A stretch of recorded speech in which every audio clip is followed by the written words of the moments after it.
ఈరోజు మనం Sunday special egg onion masala curry చేసుకుంటున్నాం.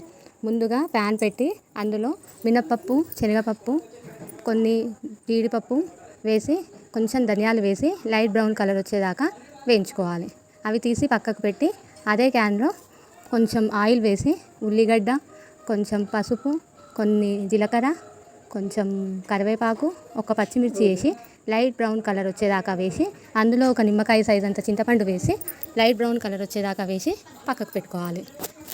ఆ తర్వాత మిక్సింగ్ జార్లో వేసి మెత్తగా గ్రైండ్ చేసుకోవాలి. ముందుగా ముందుగా పెట్టుకున్న గుడ్డు పొట్టు తీసి మళ్ళీ ప్యాన్ పెట్టి ఆయిల్ వేసి కొంచెం జీలకర్ర, ఆవాలు వేసి ముందుగా ఉడకపెట్టుకున్న గుడ్లు వేసి కొంచెం లైట్గా ఫ్రై కాగానే అల్లం వెల్లిగడ్డ, కొంచెం పసుపు వేసి అందులో కొంచెం ఫ్రై అయ్యాక అందులోనే ముందుగా మిక్సింగ్ పట్టుకున్న మిశ్రమం వేసి కొంచెం కలిపి బాగా కొద్దిగా వేగాక కొన్ని వాటర్ పోసి